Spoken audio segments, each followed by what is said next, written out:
हम्म तो आपका जो सबसे पहले टॉपिक है that is the methods of preparation of alkene. तो कल हम ये डिस्कस कर रहे थे। इसमें methods of preparation of alkene में हम अलग अलग टेक्निक पढ़ेंगे कि कैसे आप एल्केन की मतलब प्रिपरेशन कर सकते हैं। सो सबसे पहले उसमें था आपका डीकार्बोक्सिलेशन। डीकार्बोक्सिलेशन का सिंपल मीनिंग क्या होता है कि अगर आप कोई भी एक कार्बोक्सिलिक एसिड लेते हैं और उसमें से अगर आप CO2 को इवॉल्व करा रहे हैं किसी भी फॉर्म में, मतलब किसी और कंपाउंड के साथ उसको मिक्स करके, तो और वो प्रोसेस जो होता है वो आपका कैल्शियम ऑक्साइड की प्रेजेंस में होता है। This is done with the help of distillation technique. तो यहाँ पर आप क्या करते हैं, मैंने ओवरऑल रिएक्शन शो कर रखी है। RCOOH प्लस में 2NaOH, this is giving RH plus में Na2CO3 प्लस में H2O। ठीक है। तो अब यहाँ पर क्या है कि आपका जो देखो जो RCOH ओवरऑल में मैंने लिख रखा है, तो ये जो रिएक्शन आई है ये आपके जो दो नीचे स्टेप दे रखे हैं उनसे मिलकर बनी है।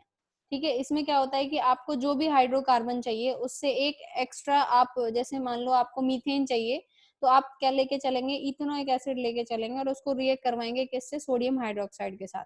तो वहां पर जो सोडियम हाइड्रोक्साइड है उसका जो OH है that will take the hydrogen from the carboxylic acid and it will lead to the formation of RCOONA plus में वाटर। क्लियर। इसके बाद जो RCOONA होगा वो आपका NaOH के साथ रिएक्ट करेगा और वो आपका क्या देगा, RH प्लस में Na2CO3। ठीक है। इसके बाद इसमें ये है आपका जो डिकार्बोक्सिलेशन मेथड है कि इससे हम आप लोएस्ट जो मेंबर है वो आप क्या प्रिपेयर कर सकते हैं, मीथेन ही प्रिपेयर कर सकते हैं। और कोई आप इससे एल्केन प्रिपेयर नहीं कर सकते हैं अगर आपको गुड यील्ड में चाहिए। रीजन बीइंग कि अगर आप और कोई मिक्सचर लेंगे यहाँ पर, लाइक अगर आप इथेनोइक से स्टार्ट कर रहे हैं तो आपको मीथेन मिल जाएगा, लेकिन अगर आप प्रोपेनोइक से स्टार्ट करेंगे तो हो सकता है वहां पर आपको मिक्सचर ऑफ प्रोडक्ट मिल जाए। ठीक है। इसके बाद नेक्स्ट है आपकी कोरे हाउस रिएक्शन। कोरे हाउस रिएक्शन आपने इसमें 12th क्लास में भी पढ़ी हुई है। तो वो रिएक्शन सिंपल है आपकी, जब आप किसी एल्काइल हेलो एल्केन को लेते हैं, एल्काइल हैलाइड को, और उसको रिएक्ट करवाते हैं लिथियम डाई एल्काइल क्यूपरेट के साथ and that is in the presence of dry ether. तो आपका वहां पर क्या होता है कि आपका पहली बात तो मैंने बताया था कि जो आपके एल्केन होते हैं hello alkane, they are generally considered as non polar, बहुत ही लिटिल मतलब पार्शली पोलर होते हैं बेसिकली वो। तो यहाँ पर आपने dry ether non polar solvent ले रखा है। तो इसकी रिएक्शन में जब एक आपकी इनकी रिएक्शन होती है सॉल्वेंट के अंदर, तो वहां पर आपका RR प्लस में RCU प्लस में LiBr मिलता है। ठीक है। इसका मैकेनिज्म आप थोड़ा बुक से देख लेना, आपकी जनरल रिएक्शन यही है। ठीक है। इसके बाद नेक्स्ट है आपका Kolbe electrolysis method. Kolbe electrolysis में आप क्या करते हैं कि आप सेम जैसे आपने ऊपर डिकार्बोक्सिलेशन में लिया था, इसमें भी आप क्या लेते हैं, सोडियम कार्बोक्सिलेट, मतलब सिंपल आप एसिड लेते हैं कोई भी कार्बोक्सिलिक एसिड, उसकी रिएक्शन जब आप NaOH से कराएंगे तो आपका ये RCOONA बनेगा, जो कि हमने फर्स्ट स्टेप में पढ़ा था वहां पे। ठीक है।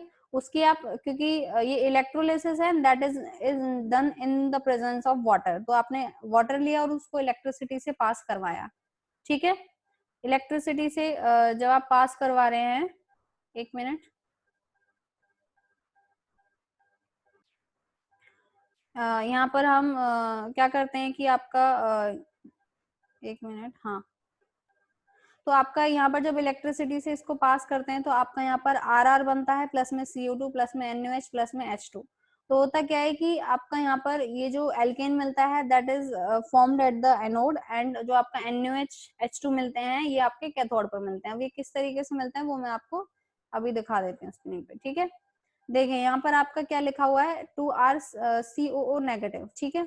अब ये किस तरीके से इस रेडिकल में ब्रेक हुआ है, देखो जब आपका यहाँ पर मैं थोड़ा सा ये ड्रॉ करके दिखा देती हूँ,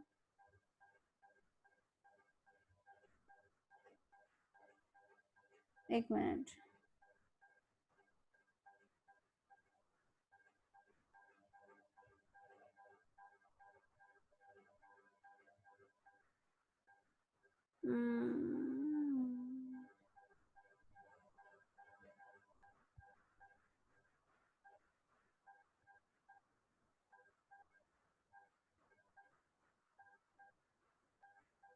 एक मिनट,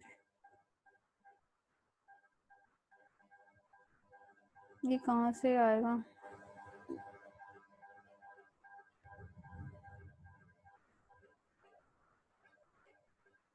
कुछ क्लियर नहीं है। देखो यहाँ पर आपका क्या होता है कि जो आपका 2RCOO नेगेटिव है, तो यहाँ पर एक नेगेटिव चार्ज जब आपका हटेगा, क्योंकि मैंने यहाँ पर क्या लिया हुआ है, 2 R लिए हुए हैं, ठीक है। अब आपका जब नेगेटिव चार्ज हटेगा तो एक मोइटी से हटेगा, और क्योंकि यहाँ पर 2 है तो आपका यहाँ पर नेगेटिव चार्ज होगा वो 2 इलेक्ट्रॉन में कन्वर्ट हो जाएगा, और फाइनली आपका ये RC, ये जो रेडिकल है ये आपका C पे नहीं है, ये एक ऑक्सीजन पे है फिलहाल रेडिकल, मतलब COO नेगेटिव करके है रेडिकल, ठीक है। फिर आपका जब ये नेक्स्ट स्टेप में जाएगा तो आपका रेडिकल जो ये आपको दिख रहा है R और C के बीच का जो बॉन्ड है, ठीक है, यहाँ पर आपका फिर से होमोलिटिक फिशन होगी, और होमोलिटिक फिशन के बाद एक रेडिकल आपका R के ऊपर और दूसरा रेडिकल C के ऊपर जाएगा, जिसकी वजह से आपका 2R रेडिकल प्लस में CO2 बन जाएगा, ठीक है। अब यहाँ पर आपके 2R रेडिकल मिल चुके हैं आपको, और फिर उसके बाद वो दोनों आपस में कंबाइन करेंगे तो आपका यहाँ पर एल्केन इस तरीके से आपको मिल जाएगा। इसके बाद आपका जो 2H+ हमने ऊपर जब मैं बता रही थी कि आपका हमने सोडियम ऑक्सोलेट बनाया था, यहाँ पर ये आपका जो सोडियम ऑक्सोलेट बनाया मैंने, तो यहाँ पर आपके जब हम NaOH के साथ रिएक्शन करते हैं तो इस एसिड में से 2 प्रोटॉन निकलते हैं, ठीक है। तो वो जो 2 प्रोटॉन होंगे वो आपके किधर आएंगे, आपका जो कैथोड वाला पार्ट है उस पर 2 प्रोटॉन आएंगे, और आपका जो यहाँ पर ये 2 इलेक्ट्रॉन इधर जो आपके निकले हैं एनोड पर, वो कंबाइन करके आपको क्या दे देंगे, फाइनली H2 दे देंगे, ठीक है। इसके बाद नेक्स्ट है आपकी हाइड्रोजनेशन रिएक्शन। देखिए हाइड्रोजनेशन रिएक्शन सबको पता है, सिंपल हम क्या पढ़ते हैं उसमें, आपका जो भी एल्कीन है एल्काइन है उनमें हम क्या करते हैं, हम हाइड्रोजन का एडिशन करते हैं, ठीक है, और that will convert into alkane, alkane और एल्कीन, ठीक है, क्योंकि हम यहाँ एल्केन पढ़ रहे हैं तो हम एल्केन में ही कन्वर्ट करेंगे। तो एल्कीन में जब हम H2 का एडिशन करते हैं तो सिंपली वो एल्केन में कन्वर्ट हो रहा है, and same with the alkyne, CH3 acetylene जिसको हम बोलते हैं, CH triple bond CH, this is acetylene. यहाँ पर एक जो मस्ट कंडीशन होती है वो ये है कि आपका ये जो हाइड्रोजनेशन रिएक्शन होती है ये आपका किसी कैटलिस्ट की प्रेजेंस में ही होगी। अब इसका मैकेनिज्म क्या होता है, बहुत बेसिक मैकेनिज्म है। आपका यहाँ पर जो फिनोमेना यूज हो रहा है that is the adsorption phenomena. होता कैसे है कि जो भी आप कैटलिस्ट ले रहे हैं उसको पाउडर सरफेस में ले लेते हैं, जैसे निकल और पैलेडियम प्लेटिनम ये सब, ठीक है, उसको पाउडर फॉर्म में कर लिया, और उसके ऊपर आप क्या करवाते हैं, जो भी आप हाइड्रोजन गैस ले रहे हैं उसका एड्सॉर्प्शन करवाते हैं। एड्सॉर्प्शन की वजह से क्या होता है कि जो आपके हाइड्रोजन होता है वो इस पर एड्सॉर्ब हो जाती है, और फिर इसके ऊपर से जब आप इसको जो आपकी ईथीन मतलब जो भी आप ये ईथीन एल्कीन एल्काइन जो भी लेके आएंगे, तो वहां से क्या होगा, आपका एक 4 मेंबर्ड साइक्लिंग रिंग बनेगी, जैसे मैंने यहाँ पर शो कर रखी है, ठीक है।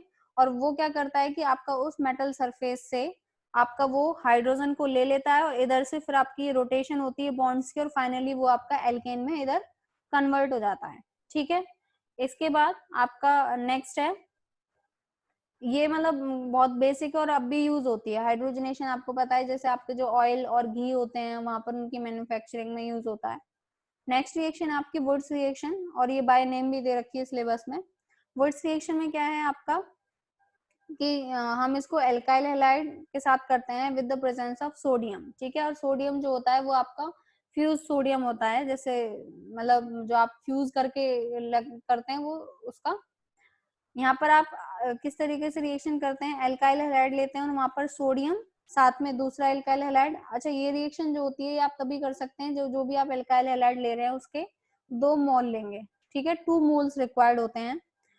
तो वहां पर आपका RR मिल जाता है, और साथ में सोडियम जो भी आप हैलाइड यहाँ पे यूज कर रहे हैं वो आपका साथ में इसमें ऐड हो जाएगा, NaCl NaBr जो भी आप ले रहे हैं उधर, ठीक है।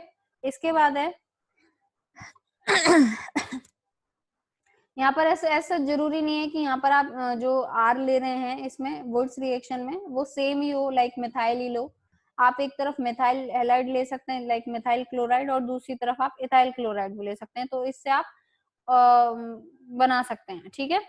बस इसकी एक लिमिटेशन है कि इससे आप मीथेन नहीं बना सकते हैं, क्योंकि इससे मिनिमम 2 कार्बन एटम्स का कंपाउंड बनेगा। इसमें ऐसा कुछ नहीं है कि आपको ऑड नंबर बनाना है इवन बनाना है, दोनों बन सकते हैं, ठीक है। और यहाँ पर हमने ड्राई ईथर इसलिए लिया है क्योंकि हम एल्केन ले रहे हैं। मैंने बताया था कि आपके जो हेलो एल्केन्स होते हैं दे आर पार्शली पोलर होते हैं, मतलब कंप्लीटली पोलर नहीं होते, तो वो आपका नॉन पोलर मीडियम में ज्यादा सॉल्युबल होते हैं, ठीक है। मैंने यहाँ पर ये एग्जांपल दिखाया हुआ है आपका, इथाइल क्लोराइड लिया हुआ है और उसको ये ड्राई ईथर की प्रेजेंस में आपकी रिएक्शन हो रही है, तो आपका ब्यूटेन मिल गया, ठीक है, और साथ में आपको 2 NaCl यहाँ पर इस तरीके से मिल जाएगा। क्लियर है। नेक्स्ट है आपका लिमिटेशन पार्ट। लिमिटेशन यही है कि जो आपकी वुड्स रिएक्शन होती है उसमें हम मीथेन नहीं बना सकते हैं। सेकंड कि ये आपका जो कंपाउंड है that can not give the odd number of carbon atom, अगर हम यहाँ पर ये मतलब सेम लेंगे तो, ठीक है, वो दूसरी रिएक्शन होती है। अच्छा, इसमें तो हमें सेम ही लेना पड़ता है वुड्स रिएक्शन में, तो अगर आप सेम मॉइटी लेंगे तो आपको हमेशा even number of carbon atom वाला ही कंपाउंड मिलेगा, तो ऑड वाला नहीं ले सकते हैं। और थर्ड थिंग कि ये तो मैंने प्राइमरी एल्काइल हैलाइड लिया है, लेकिन अगर आप इधर वुड्स रिएक्शन में टर्शियरी एल्काइल हैलाइड लेते हैं तो वो क्या करता है आपका, ये एल्केन फॉर्मेशन की बजाय वो आपका एलिमिनेशन रिएक्शन कर देता है। जैसे कि जो भी आप एल्काइल हैलाइड ले रहे हैं, तो अगर मैंने जैसे यहाँ पर इथाइल एल्काइल इथाइल क्लोराइड लिया हुआ है, तो वो क्या करेगा आपका इधर से इथीन बना देगा प्रोडक्ट में। तो एक और ये लिमिटेशन पार्ट है। इसका जो मैकेनिज्म होता है वो फ्री रेडिकल मैकेनिज्म है वुड्स रिएक्शन में। हाँ, ये फ्री रेडिकल मैकेनिज्म से होता है। इसमें आपका क्या होता है कि सबसे पहले जो Rx है और आपका 2Na है, तो क्या होगा कि आपका पहले जो सोडियम है वो आपका इलेक्ट्रॉन लूज करते हैं, ठीक है, आयनाइज होता है, सॉरी यहाँ पर, हाँ, रेडिकल फॉर्मेशन में आपका मतलब सोडियम जो होता है वो अपना एक इलेक्ट्रॉन छोड़ता है, कंप्लीट इलेक्ट्रॉन नहीं छोड़ के। तो यहाँ से आपका Rx है वो यहाँ से क्लीवेज होती है, तो वो आपका R रेडिकल और साथ में X रेडिकल देता है, और साथ में इधर से ही आपका Na रेडिकल भी जनरेट होता है, जिसकी वजह से आपका 2NaX बन जाता है और साथ में R रेडिकल जनरेट होगा। मतलब स्टेप फर्स्ट में आपको बेसिकली क्या ध्यान रखना है कि जो आपका Rx है उसकी क्लीवेज होनी है, दैट इज द हेट्रोलिटिक, वो सॉरी होमोलिटिक क्लीवेज नहीं, हेट्रोलिटिक ही होगी। तो आपका यहाँ पर रेडिकल रेडिकल जब जनरेट होगा उसके बाद जो आपको 2R रेडिकल मिलेगा, उसकी वजह से आप ये आपस में कंबाइन करके आप यहाँ से एल्केन बना सकते हैं, ठीक है। सेम जो आपका वुड्स रिएक्शन है उसी के कंसेप्ट पे आपके वुड्स फिटिंग रिएक्शन है। वुड्स फिटिंग रिएक्शन में आप क्या करते हैं कि आप जो एक मॉइटी लेते हैं वो आपकी अराइल हैलाइड होनी चाहिए, ठीक है। अराइल हैलाइड में आप क्या करते हैं, पहले जो ये फिनाइल रेडिकल बनाते हैं आप, ठीक है, और जो आपका Na रेडिकल है वो इस X रेडिकल के साथ कंबाइन करके NaX बना देगा। अब ये डिपेंड करेगा,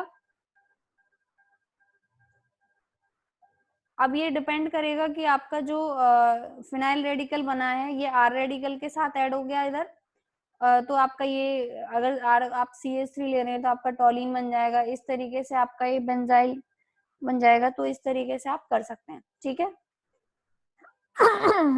नेक्स्ट है आपका topic free radical substitution reaction of alkene, ठीक है। मैं बिल्कुल टॉपिक वाइज ही चल रही हूँ, जो आपके उसमें सिलेबस में टॉपिक दे रखे हैं उसी के अकॉर्डिंग है, ठीक है। तो free radical substitution reaction of alkene में हम क्या करेंगे, आपका सबने पढ़ा होगा कि हम जनरल रिएक्शन जो लेते हैं उसमें आपका कोई भी एक हाइड्रोकार्बन होता है, उसको आप उसका हेलोजिनेशन करते हैं in the presence of UV light, तो वहां पर आपको क्या मिलता है, आपको जो भी हेलो एल्केन है वो मिल जाते हैं इधर RCl,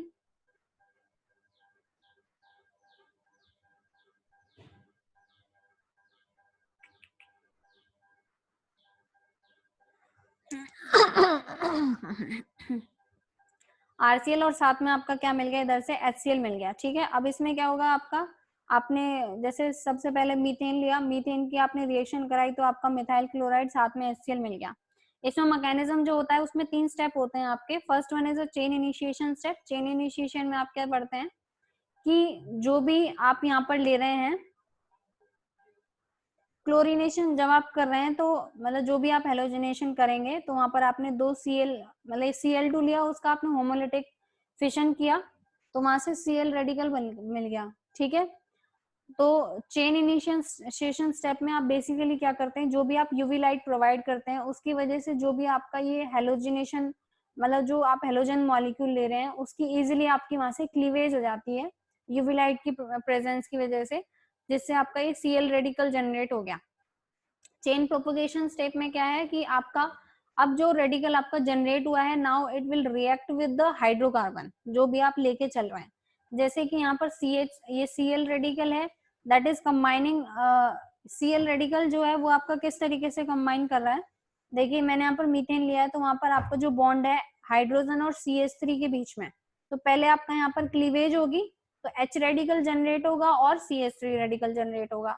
तो H रेडिकल जो है वो तो आपका Cl के साथ कंबाइन कर गया, HCl बना गया और आपका ये CH3 रेडिकल हमको वैसे मिल गया। ठीक, इसके बाद नेक्स्ट स्टेप में क्या हुआ कि आपका जो CH3 रेडिकल है फिर अगेन वो आपका Cl2 के साथ वहां से क्लीवेज होके CH3Cl देगा और साथ में Cl रेडिकल दे देगा। आपका यहाँ पर जो ध्यान देने वाली बात ये है कि आपका जो फर्स्ट स्टेप था that is endothermic process. Endothermic मतलब कि वहां पर हम रिएक्शन जो भी आपका मतलब हमने एक सोर्स प्रोवाइड किया है रिएक्शन को इनिशिएट करने के लिए। यहाँ पर जो हीट लाइट थी वो दी थी हमने। और जो सेकंड स्टेप है दैट इज द एक्सोथर्मिक, मतलब कि आपकी जब ये रिएक्शन होगी तो वहां पर क्या होगा, आपकी हीट रिलीज होगी थोड़ी बहुत। एंड फिर थर्ड स्टेप में क्या होता है कि अब जितने भी रेडिकल हैं अब आपको टर्मिनेट करनी है रिएक्शन, अदरवाइज आपके मिक्सचर ऑफ प्रोडक्ट मिलते हैं। अब टर्मिनेट करने में क्या होता है कि आपके जितने भी रेडिकल हैं आप उनको कंबाइन करते हैं धीरे धीरे, और वो आपका जैसे CH3 रेडिकल जो आपका वो इथेन दे देगा, CH3 रेडिकल फिर Cl रेडिकल आपका CH3Cl दे देगा, and again Cl radical plus में Cl radical Cl2। This step is also exothermic. तो आपका इससे हमें फाइनली आपकी जो रिएक्शन है वो टर्मिनेट हो जाती है और हमको जो भी प्रोडक्ट लेना है वो आपका हो जाता है। जैसे आपका यहाँ पर हम सपोज हमें मिथाइल रेडिकल लेना था तो आपको CH3Cl मिलेगा, लेकिन फिर भी आपके साइड प्रोडक्ट यहाँ पर भी मिल जाते हैं। तो ये एक थोड़ा सा ड्रॉबैक रहता है इसका। नेक्स्ट है आपका ड्रॉबैक पढ़ लेते हैं इस रिएक्शन का कि वो ये है कि जो रिएक्शन है वो आपकी ओनली फर्स्ट स्टेप पे ही स्टॉप नहीं होती है। आपका जो क्लोरीनेशन है मतलब फिर जो ये मैकेनिज्म है ये चलता रहता है, ये मतलब स्टॉप नहीं होता है जब तक जितने भी हाइड्रोजन है वो आपके सब्स्टिट्यूट ना हो जाएं। तो अगर हम मीथेन लेके चल रहे हैं तो आपका पहले CH3Cl बनेगा, सेम मैकेनिज्म से फिर आपका CH2Cl2 मिलेगा और फिर आते आते आपका ये CCl4 मिल जाएगा विच इज क्लोरोफॉर्म। अब यहाँ पर आपका एक भी हाइड्रोजन नहीं है आपका, तो ये आपका इस तरीके से लास्ट प्रोडक्ट मिलेगा। So this reaction is not cut off at monohalogenated stage, instead it yield a product mixture of mono, di, tri and tetrahalogenated product is formed. So if we require only monohalogenated compound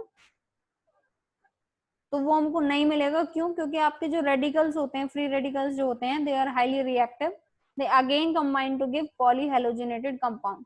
एक यहाँ पर जो mistake हुई है वो मैं बता देती हूँ ऊपर, ये जो चेन टर्मिनेशन स्टेप है यहाँ पर मैंने Br2 लिखा हुआ है, इसकी जगह Cl2 आएगा एक ये चीज, और मिथाइल ब्रोमाइड जो है इधर आएगा मिथाइल क्लोराइड। ठीक है, तो वो आप उसको सही कर लेना मिथाइल क्लोराइड को। So this is the free radical substitution mechanism. इसके बाद आपका जो लास्ट टॉपिक है एल्केन के अंदर है वो है हेलोजन रिएक्टिविटी एंड सिलेक्टिविटी। ठीक है, ये टॉपिक हम कल करेंगे, वो इसलिए क्योंकि कल के टॉपिक में वो मैंने थोड़ा सा ठीक से लिखा हुआ है तो आप उसको नोट डाउन कर लेना। अभी आपके जो लेक्चर है उसमें 15 मिनट्स हैं तो हम थोड़ा सा डिस्कस कर लेते हैं अगर किसी को डाउट है बीच में तो। ठीक है, तो मैं अभी अनम्यूट कर देती हूँ।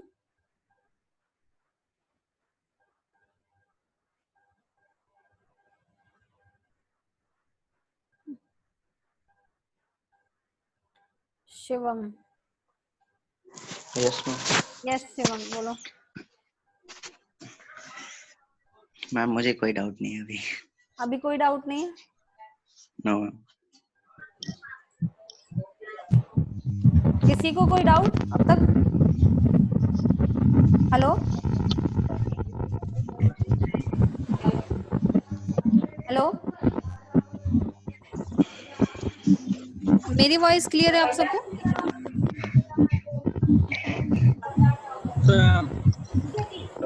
क्लियर है वॉइस? हेलो यस रोहित, चंचल, लताक्षी, शगुन, करिश्मा, आप सबको क्लियर हो गया जो मैंने पढ़ाया अभी तक? तो मैं आगे कंटिन्यू कर दूं नेक्स्ट टॉपिक फिर? ठीक है, मैं कंटिन्यू कर रही हूँ।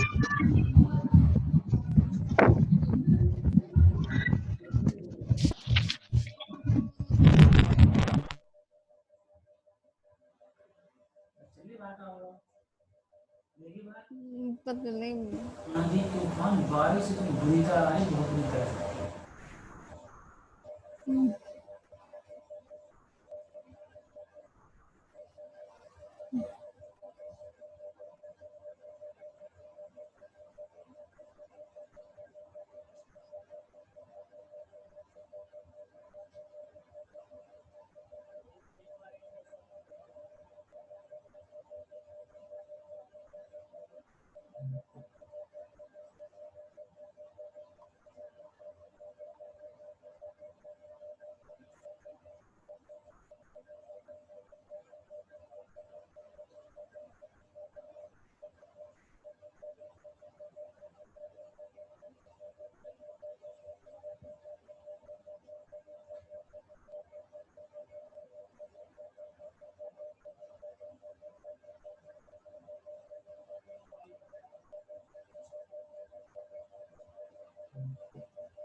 आपको स्क्रीन दिखाई दे रही है नई नोट्स की?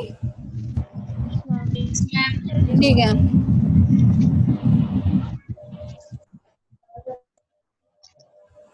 देखिए आगे आपका जो टॉपिक है that is the reactivity and selectivity in halogenation of alkene. ठीक है, मैंने बहुत ही मतलब जो भी आप मतलब कोई डाउट नहीं होगा, मैंने इस तरीके से इसमें लिख दिया है। ठीक है, आप एक बार पढ़ोगे तो क्लियर हो जाएगा। हम रिएक्टिविटी और सिलेक्टिविटी मैं इसमें से अभी लाइन टू लाइन पढ़ूंगी, पहले मैं क्लियर कर देती हूँ। जो रिएक्टिविटी और सिलेक्टिविटी है वो हम जो भी डिसाइड करेंगे वो आपका जो इधर मैंने तीन जो रिएक्शन लिखी हुई है इन तीनों में जो सेकंड स्टेप है विच इज आरडीएस स्टेप, ठीक है, इसके बेसिस पे लिखेंगे करेंगे। ठीक है, जो रिएक्टिविटी है वो भी सेकंड स्टेप पे ही डिपेंड करेगी और आपका जो सिलेक्टिविटी है वो भी आपका सेकंड स्टेप पे ही डिपेंड करेगी। ठीक है, तो पहले हम करते हैं आपका रिएक्टिविटी।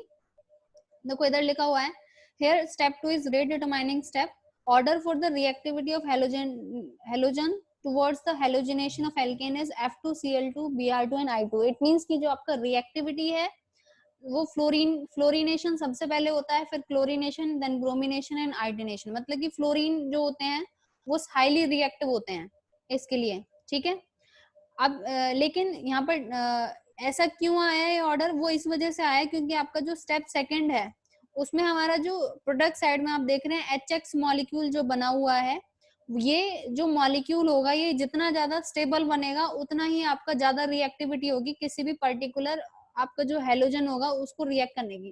क्योंकि देखो अगर हम इस HX की बात कर रहे हैं यहाँ पर, तो आपका जो स्ट्रेंथ होगा HX बॉन्ड का वो आपका HF का सबसे ज्यादा स्ट्रॉन्ग मतलब सबसे ज्यादा बॉन्ड स्ट्रेंथ होती है, फिर HCl की होती है, देन HBr की होती है, देन HI की होती है।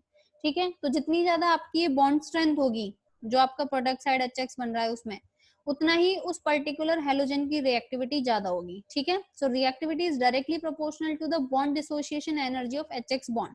ठीक है, bond as we also know bond strength is directly proportional to the bond energy